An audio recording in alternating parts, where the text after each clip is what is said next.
قساکەم لەسەر تێڕوانینی هەڤاڵ مام جەلال بۆ کاری ڕۆژنامەگەری و هەروەها ڕۆڵی هەڤاڵ مام جەلال لە پێشخستنی ڕۆژنامەگەری کوردیدا بە ئامادەبوونی زۆر بەڕێز مەریوان مەسعود جێگری سەرنووسەری کوردستانی نوێ. کاک مەریوان سڵاوت لێبێ و بەخێر هاتی بەخێر سەرچاو.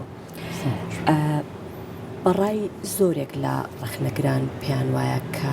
هەڤاڵ مام جەلال تێڕوانینێکی جیاوازی بۆ میدیا و هەروەها بۆ ڕۆژنامەگەری و بۆ ڕۆژنامە هەبووە. ڕۆڵی مام جەلال لە پێشخستنی ڕۆژنامەگەری کوردیە. پێشەوە سپاس بۆ کورسات بۆ بەڕێزت وە لێرەوە سەری ڕێز و ناشش بۆ هەڤاڵی خۆشەویستمان بۆ سەرۆرمان سەرۆک مام جەلال دادەمێنم. دیارە بێگومان هەڤاڵ مام جەلال یەکێک لەو سیفەتانەی کە هەیبووە زۆر جار لە بواری سیاسی هەم لە بواری خۆتەزانی با بڵێین پێشمەرگایەتی لە زۆر بواری تر باسی کراوە، بەڵام لەوانەیە کەمتر فۆکس خرای بێتە سەری وەکو ئەوەی کە هەم کەسێکی خۆی ڕۆژنامە نووس بووە، هەم ئەندامی سندیکای ڕۆژنامە نووسان بووە، هەمیش یەکێکە لە میدیا کار هەرە کۆنەکان خۆتەزانی لە بەڕەوتی ڕۆژنامەگەری کوردی. بۆیە پێم وایە هەڤاڵ مام جەلال لەو مێژووی کە هەیەی ئەوە نەچۆتە وردەکاری واری ڕەخنە و ئازادی ڕادەربڕین کە هیچ سەرکردەیەک لە مێژووی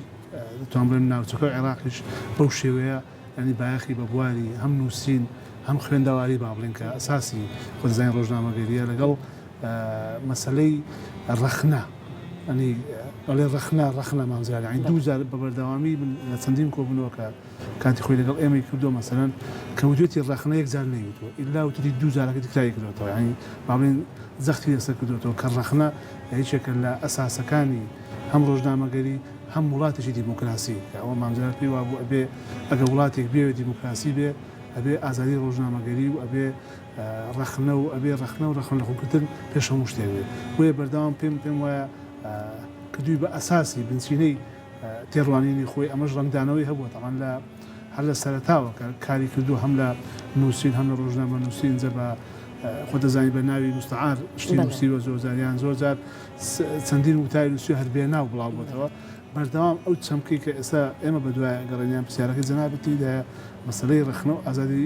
ڕادەربڕین زۆر تەکیدی لەسەر کردوێتەوە. زۆر باشە. ئەو گۆڕانکاریانە چین لە دوای هەڤاڵ مام جەلال و لە دوای وتە و بێگومان ئەو یەکێک بووە لە یان وەکو مافناسێکیش هەمیشە باسی لە با بڵێن مافەکانی تەنانەت ڕۆژنامە نووسانیش کردووە. ئەو گۆڕانکاریانە چین کە لەسەر دەستی هەڤاڵ مام جەلال دروست بوون؟ بەڵێ بێگومان ئێمە چەند قۆناغێکمان هەیە کە جەنابی مام جەلال ڕۆی تێدا هەبووە، بەڵام بە تایبەت ئەتوانم بڵێم قۆناغی کۆتایی کە قۆناغی دوای ڕاپەڕینەوەیەکە کە تا ئێستا ئەگرێتەوە کە زیاد لە 32 ساڵ سەر و 30 ساڵە با بڵێن ئەم ڕەوتێکی ئێستاش بەردەوامە یەکێک لە فاکتەرە گرنگەکانی کە وای کرد هەم مەسەلەی هەتا وشەی ئازادی ڕادەبڕین وشەی ڕەخنە کۆمەڵێک شت هەتا بۆ نمونە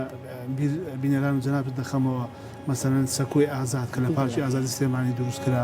ینی کۆمەڵێک دەست پێشخەری کرد. ئێمە لە ڕۆژنامەی کوردستانی نوێ بیرمە ئێمە لە کۆتایی نەوەتەکان مەسەلەن لاپەڕەی ئازادماندانە یەکەم جار بوو لە ڕۆژنامەگەری کوردی لاپەڕەیەکە بێ بە ناوی لاپەڕەی بیرڕای ئازاد، بۆ مانایی ئەیوت چی تیا بڵاو دەکرێتەوە با بڵاو بکرێتەوە،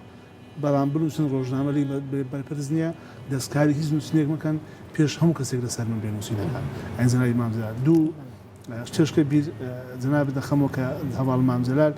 گۆڕانێکی کرد کە تا ئێستا نەوعیە بەڕێین. بۆ نمونە یەکەم کەس بووە لە مێژووی سەحافەی کوردیە وەکو سیاسێک وەکو سەرۆکی حزبێک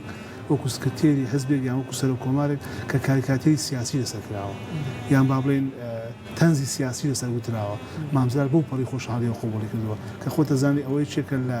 لەو هەنگاوە یان لەو بازانەی کە مام جەلال توانی یعنی بیدا کاتێک کە تۆ دەیت سکرتێرێکی گەورەی کە کەسایەتێکی گەورەی کە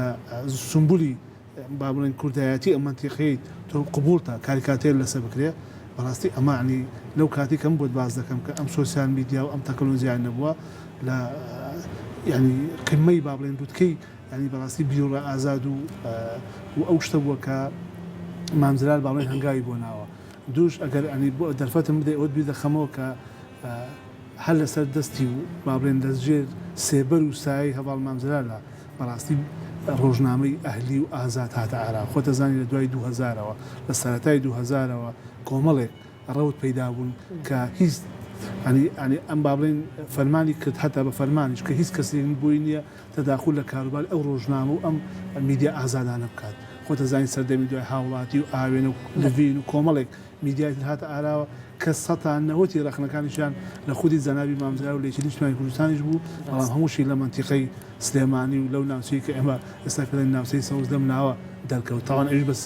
بە فەزل و بە ڕێنمایی و بە سێبەروسایی تاوان هەواڵ مامزرا بوو. زۆر باشە ئەم گۆڕانکاریانە پەلی کێشا بۆ ناوچەکانی تری هەریان کاریگەری هەبوو لەسەر ناوچەکانی تری هەرێمی کوردستان. بەڵێ بێگومان سلێمانی ئەگەر سید کردار ئەو کاتێکم بۆ باس دەکەم لە 2000ەوە بە دواوە ئەگەر زوومێک هەبووە لەسەر ئەو سەری کردایە سلێمانی بەهۆی ئەو نێکی بۆم باس کردی ئەو باڵێن ئەو ئازادی کە فراهەم بوو یعنی تیشی وەکو باڵێن تیشکێک وا بوو سەی دەکردانی گەشت شایەوە سلێمانی بەڕاستی ئەویش وەکو پێم وتی لە سای سەری و لە سای فەرمانەکانی هەواڵ مامزال بکە و بۆیە بە ناچاری ئەگە ناوی بن ناچاریش لەناو ئیقتیباسە قسەکەی خۆم دانێم وای لێ هات تەسی لە ناوچەکانی تیشکات چۆن بەهۆی کە ئێستا مۆرمە ڕەخنا گواسترایەوە بۆ منتیقەکانی تر هەتا وەکە بۆت باز دەکەم هەر بۆ هەرێمی کوردستان نا هەتا بۆ عێراق هەتا بۆ ناوچەکە بۆ چواردەورمان بۆ دەرەوەش یعنی وای لێ هات سەحافەی بۆ بڵین ئەوانەی کە دەردەچوو لە مەسەن لە لەندەن بیرمە جەیدەی حەیات و شەرق ئەوسەد و ئەمانەکە دەرەچوون لێرە پرنت ئەکرایەوە ئەنی بەنی بۆ خۆشی بەبژێڕمەوە بۆ زانیاریتان یانی لە نەوەتەکان هەواڵ مامزار ئێمە بۆمان پرند دەکرد پرند چۆن هەیە ئەیسری ئێستا بەو شێوە بۆی پرند دەکات لە مەکتەبی ئەعلام چوو بە هەواڵ مامزارانی هەموو بەیانیان نەکرد کوردستانی نوێ و جەیدی کوردیەکان و عەرەبیەکان بەڵکو ئەوانەی کە لە ئەوروپاش دەرەچوون هەواڵ مامزار ئەیبینی یعنی ئەو کاتەکە بە ئینتەرنێت کەم بوو بەڵام کە بۆمان دەهات پرند دەکرا بۆی دەچوو یعنی ئاگاداری وردەکاری هەموو سەحافەی دنیا و بەڕاستی کە ئەوە ژوای کردبوو یعنی ئێمە باڵێن ئێمە ڕۆژنامەنووسی ئەو کاتە کە گەنجتر بووین لە ئێستا یعنی بە زۆر بە وریا و ئیشمالەکە چکە تۆ سکرتێرەکەت ڕۆژنامەنووسە یعنی ئەبێ ئەگاو لە خۆت بێ ینی هەم لە ڕووی کار و هەم لە ڕووی بۆیە یعنی بەڕاستی وای کردبوو کە ئەو فەزایە بە هەموو کوردستانە بەڕاستی بڵاوکاتەوە و خۆت دەبینی دوای ئەوەش کە وردە چووە پێشەوە لە دوای 2000ەکان کە بوو بە 2000 و با بڵێن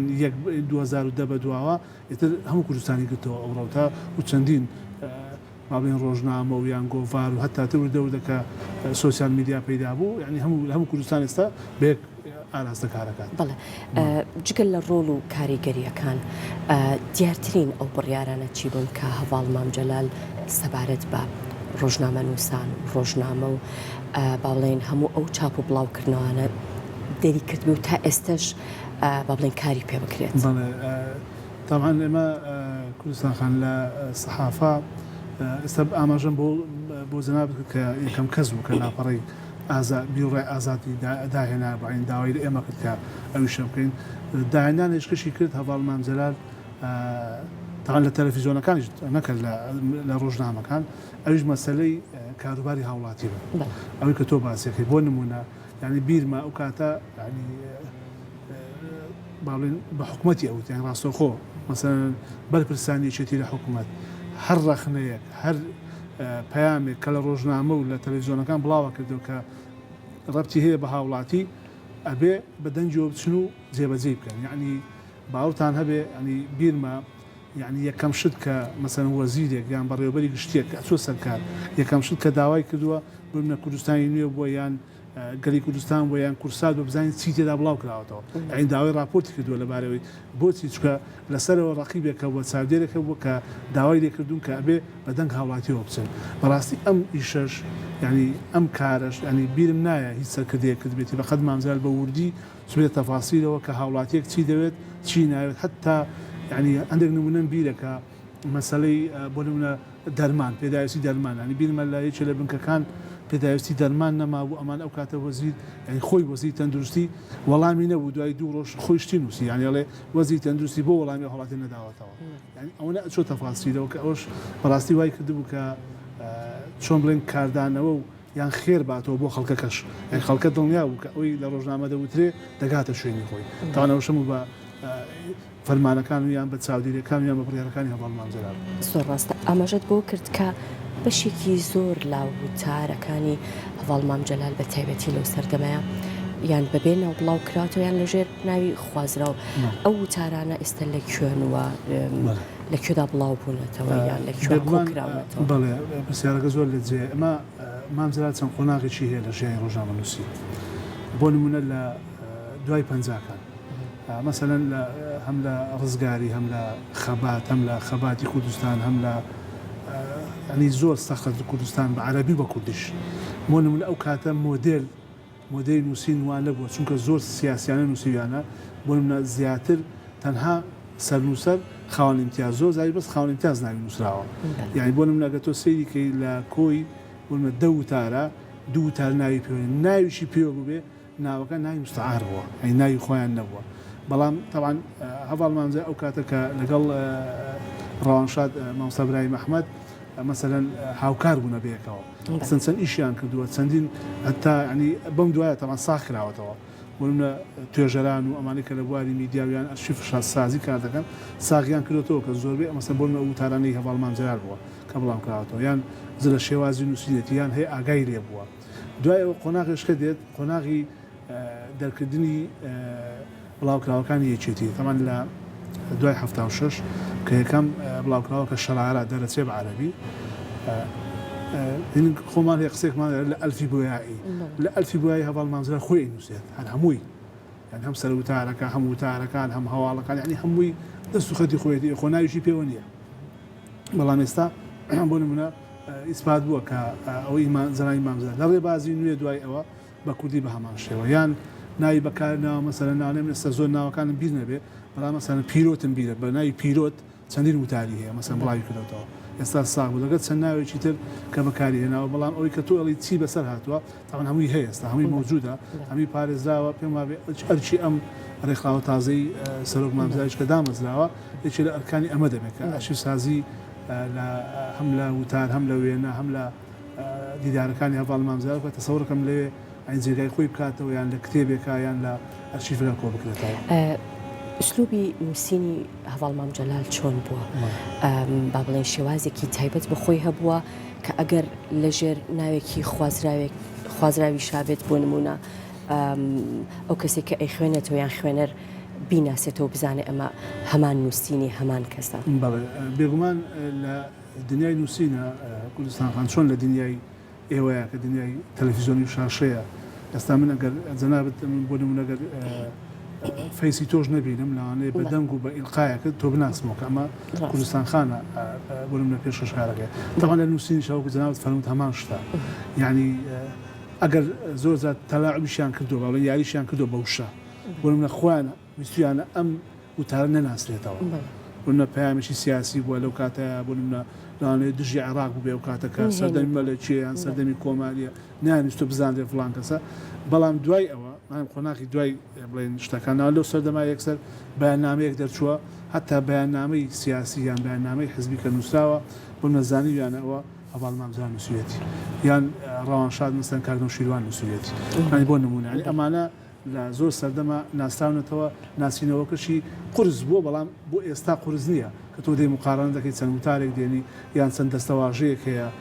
هەواڵ مامزەلال بەکاری هێناوە دووبارە ئەدێتەوە لە وتارەکان. بەڵێ دەستەکانت خۆش بێ زۆر سوپاس بۆ بەڕێز نەریوان مەسعود جێگیری سەرنووسەری کوردستانینە سوپاس دەکەم کامێوارێ لەگەڵم بووی.